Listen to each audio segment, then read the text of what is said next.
केलाय त्याचा जर आपण हिशोब लावला तर हे सगळं कर्ज सरसकट म्हणजे सगळं कर्जाचा जर विचार केला तर 1,20,000 कोटी रुपयाचं कर्ज हे माफ करावं लागेल. 1,20,000 कोटी रुपयाचं कर्ज. आणि जो डिस्ट्रेसमध्ये नाहीये म्हणजे तो शेतकरी फार श्रीमंत आहे असं नाहीये, पण तो 11ला भरतोय, 12ला भरतोय, 13ला भरतोय, 14ला भरतोय, 15ला भरतोय, 16ला भरतोय आणि केवळ इतरांना मिळतंय म्हणून याचं करून टाका. शेवटी राज्याच्या फायनान्सेसची देखील एक आपली कॅपॅसिटी आहे आणि उद्या अशा प्रकारचा जर निर्णय घेतलाही तर राज्य चालणार आहे का? हे राज्य चालू शकणार आहे काय? राज्य डिफॉल्टमध्ये जाईल.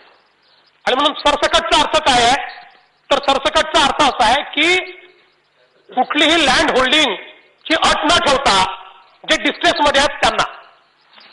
आता याच्यामध्ये आपण 1.5 लाखापर्यंतचा निकष टाकला.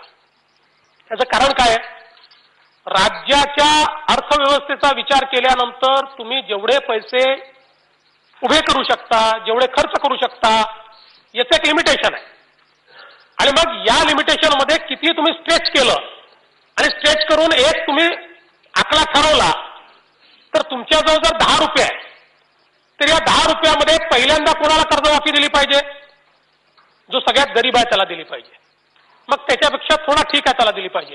मग त्यापेक्षा थोडा ठीक आहे त्याला दिली पाहिजे. उरले पैसे तर त्यापेक्षा ठीक आहे त्याला दिली पाहिजे. त्या तत्वावर या 44 लाख थकीत लोकांपैकी 1.5 लाखाचा आकडा केल्यानंतर 36 लाख लोक म्हणजे 82% लोक, 82% शेतकरी सरसकट त्यांची कर्जमाफी झालेली आहे. त्यांचा 7/12 पूर्ण कोरा होणार आहे. त्यानंतर 1.5 ते 2 लाखाच्या मध्ये जे आपण ओटीएस म्हटलेला की प्रॅक्टिकल ओटीएस योजना सरकारची नाही, म्हणजे ती बँकांची ओटीएस नाही आहे. बँकांच्या ओटीएस मध्ये हेअर कट असतो, यात हेअर कट नाही. आपण जे पैसे भरतोय ते व्याजासहित भरतोय. त्यामुळे आपण आता जे 1.5 ते 2 लाख आहे याच्यामध्ये किती शेतकरी आहेत? 3 लाख शेतकरी याच्यामध्ये आहेत. 1.5 ते 2 लाखामध्ये म्हणजे कोणाचे 1,60,000 रुपये, कोणाचे 1,70,000 रुपये, कोणाचे 1,75,000 रुपये, म्हणजे त्यांना 10,000 रुपये, 15,000 रुपये, 20,000 रुपये जर भरले तर तोही कर्जमुक्त होणार आहे. त्याच्यानंतर आपण जर 2 ते 2.5 लाखाचा विचार केला तर त्याच्यामध्ये परत 1.5 लाख शेतकरी आहेत. म्हणजे ज्यांना 30,000 रुपये, 40,000 रुपये, 50,000 रुपये, 60,000 रुपये भरल्यानंतर त्यांचाही 7/12 पूर्णपणे कोरा होणार आहे. आणि मग आपण जर वरच्या शेतकऱ्यांचा विचार केला 3.5 ते 4 लाखामध्ये 37,000 शेतकरी आहेत. 4 ते 4.5 लाखामध्ये 26,000 शेतकरी आहेत आणि 4.5 ते 5 लाखामध्ये 35,000 शेतकरी आहेत. त्यामुळे या 44,000 शेतकऱ्यांपैकी अगदी 5 लाखापर्यंतचे शेतकरी यांचा जरी आपण विचार केला त्यांनाही 1.5 लाख रुपये आपण देऊ तरी देखील राज्यातले फक्त 46,000 शेतकरी असे उरतात की ज्यांचं 5 लाखाच्या वर कर्ज आहे आणि ते थकीत आहे. बाकी या 44 लाखापैकी सगळे शेतकरी 46,000 जर सोडले तर याही 46,000 ते लागू आहे. पण कदाचित त्यांना असं वाटेल 1.5 लाखाकरता कशाला करायची. मग आता काही लोक म्हणतात की तुम्ही यांच्या खात्यात भरून टाका. खात्यात भरून टाका हे याकरता आपण ओटीएस का म्हटलं? समजा 3 लाख रुपयाचं कर्ज आहे, 1.5 लाख रुपये आपण भरले आणि त्यांनी 1.5 लाख भरले नाही तर हे 1.5 लाख त्याच्या व्याजात वसूल होऊन जातील आणि तो पुन्हा जसाच्या तसाच कर्जबाजारी राहील. आणि म्हणून आम्ही बँकांना काय विनंती केली आहे? आता मी परवा SLBC घेतली, बँकांना विनंती केली हे तुम्हाला कधी न मिळणारे पैसे मिळत आहेत त्यामुळे तुम्ही त्याचे हप्ते पाळून द्या. सुरुवातीचे हप्ते त्याचे घ्या, शेवटचे हप्ते आमचे घ्या. तुमचं अकाउंट सेटल होईल. त्याला जर 2-3 वर्षाचे हप्ते मिळाले तर तो ते पैसे भरू शकेल आणि त्यातनं तो देखील या कर्जाच्या फेऱ्यातनं बाहेर येईल. आणि म्हणून हे जे इन्स्टिट्यूशनल क्रेडिट सिस्टीम मधनं बाहेर गेलेले 44 लाख खातेदार आहेत त्यांना त्या सिस्टीम मध्ये परत आणण्याकरता ही योजना आपण या ठिकाणी तयार केलेली आहे. त्यासोबत मग हाही प्रश्न होता आणि मी विधानसभेच्या सभागृहात हे घोषित केलं होतं की जे रेग्युलर भरणारे आहेत त्यांचा देखील आम्ही विचार करू, त्यांना काहीतरी इन्सेंटिव्ह देऊ. कारण हे साहजिक आहे, त्यांना असं वाटतं की आम्ही डिफॉल्टमध्ये गेलो नाही तर आम्ही काही चूक केली आहे का? तर त्यांचा देखील विचार झाला पाहिजे आणि म्हणून त्यांचाही विचार आपण केला आणि 25,000 किंवा 25% पण 15,000च्या खाली नाही अशा प्रकारे त्यांनाही आपण इन्सेंटिव्ह देतो आहोत. आता कोणी म्हणू शकता कमी आहे, कोणी 50,000 म्हणताय, कोणी 75,000 म्हणताय, पण शेवटी हा इन्सेंटिव्ह आहे आणि ते रेग्युलर कर्ज भरताय. आणि मी हेही सांगतो की भविष्यातही अशा लोकांना अजून आपल्याला इन्सेंटिव्ह देता येतील, पण आज राज्याच्या अर्थव्यवस्थेवर आपण ताण जेवढा टाकू शकतो, गेल्या पुढच्या 2-3 वर्षामध्ये जेवढा ताण आपण सहन करू शकतो, त्या ताणाच्या आधारावर आपल्याजवळ जे काही पैसे उपलब्ध आहेत त्यातनं आपण यांना हे पैसे दिलेले आहेत.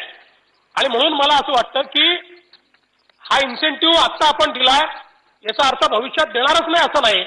भविष्यातही रेग्युलर भरणारे जे आहेत त्यांच्याकरता काही ना काही योजनांचा विचार हा राज्य सरकार पुन्हा नव्याने करू शकतं. आज ती परिस्थिती नाही आहे म्हणून आज त्याची घोषणा आम्ही करत नाहीये. आता याच्यामध्ये एक मुद्दा सातत्याने बोंडे साहेब आपण मांडला, विरोधी पक्षनेते आपण मांडला, अजितदादा आपण देखील अतिशय जोमानं तो मुद्दा मांडला, तो म्हणजे पुनर्गठित शेतकऱ्याचा. आणि हा मुद्दा योग्य आहे. पुनर्गठन ज्यांचं झालेलं आहे अशा शेतकऱ्यांना दुहेरी मार आहे. याचं कारण त्यांनी स्वतःचं कर्तृत्व दाखवून अडचणीच्या काळामध्ये आपल्या कर्जाचं पुनर्गठन करून घेतलं. त्यांचं पुनर्गठन झाल्यामुळे त्यांचं जे पीक कर्ज होतं ते मुदत कर्जामध्ये रूपांतरित झालं आणि त्यांना नव्याने पीक कर्ज मिळालं. त्यामुळे आता ते दुहेरी कर्जात फसले. जरी आपण हे सरकार आल्यानंतर या मुदत कर्जामध्ये 6% इंटरेस्ट सबवेन्शन दिलं, पहिला हप्ता भरण्याचा निर्णय आपण केला, तरी देखील त्याच्यावर त्याचा ताण हा निश्चितपणे पडणार आहे. आणि म्हणून हे जे पुनर्गठित शेतकरी आहेत याच्यामध्येही 2 आपल्याला त्यात भाग दिसतात. जे जुने पुनर्गठित शेतकरी आहेत त्यांच्या पुनर्गठनानंतर ते पुन्हा डिफॉल्टमध्ये गेले आहेत. त्यामुळे त्यांचं पीक कर्ज डिफॉल्टमध्ये गेलं असेल तरी या योजनेत समाविष्ट आहेत. त्यांचं मुदत कर्ज डिफॉल्टमध्ये गेलं असेल तरी या योजनेत ते समाविष्ट आहेत. पण काही अशी आहेत की जे डिफॉल्टमध्ये गेलेले नाहीत, पण त्यांचं जे 2016 साली पुनर्गठन झालं त्यामुळे त्यांच्यावर जो दुहेरी मार आहे आणि म्हणून त्यांनाही या योजनेमध्ये समाविष्ट करून त्यांचंही 1.5 लाखापर्यंतचं कर्ज रद्द करण्याच्या संदर्भातला निर्णय राज्य सरकार या ठिकाणी घेईल.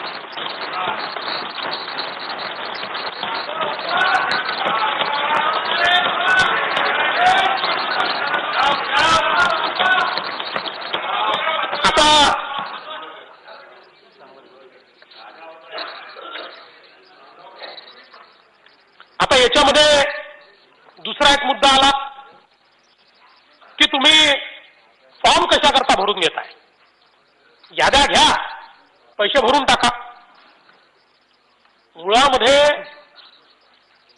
जेव्हा काही चुका होतात त्या चुकातनं जर आपण शिकलो नाही आणि वारंवार त्या चुका करू लागलो तर शेवटी हा पैसा काही माझा नाही, आपल्यापैकी कोणाचाही नाही, हा जनतेचा पैसा आहे.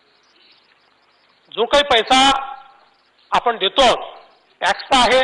कर्ज घेऊन देखील आपण जर पैसा दिला तरी ते कर्ज फेडणारा आपला टॅक्सच आहे, सामान्य माणसाचा पैसा आहे. त्यामुळे सामान्य माणसाचा पैसा हा योग्य प्रकारेच वापरला गेला पाहिजे. आपल्याला या ठिकाणी मला लक्षात आणून द्यायचं आहे की 2008 आणि 9 साली आपण कर्जमाफी केली आणि 2008-9 साली जी कर्जमाफी आपली झाली, खरं म्हणजे तसं तर आपण त्या कर्जमाफीचा जर विचार केला आणि या कर्जमाफीशी त्याची तुलना केली तर प्रति शेतकरी ती कर्जमाफी ही 20,000 रुपयाची होती. ही आता कर्जमाफी प्रति शेतकरी 55,000 रुपयाची आहे. हा त्यातला फरक आहे, पण तो जाऊ द्या. एकूण ती 2 टप्प्यात केली. पहिल्या टप्प्यामध्ये 6,000 कोटीची, दुसऱ्या टप्प्यात 4,000 कोटीची, एकूण खर्च 8-8,500 कोटी रुपये त्यातला झाला आहे.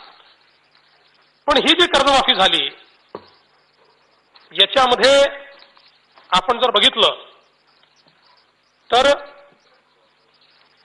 सीएजीने काही गोष्टी आपल्यासमोर आणल्या या कर्जमाफीच्या संदर्भात आणि त्यात त्यांनी काय सांगितलं, बोंडेंनी त्याचा उल्लेख केला की पात्र लाभार्थ्यांना कर्जमाफीचा लाभ मिळाला नाही. असे किती होते? सॅम्पलच घेतला त्यांनी, पूर्ण नाही केलेलं, पण सॅम्पल मध्ये देखील त्यांना जवळजवळ 14% असे पात्र मिळाले की ज्यांना लाभ मिळालेला नाही. आणि अपात्रांना लाभ मिळाला असं सॅम्पल मध्ये त्यांना 9% सापडले की जे अपात्र आहेत पण त्यांना लाभ मिळाला.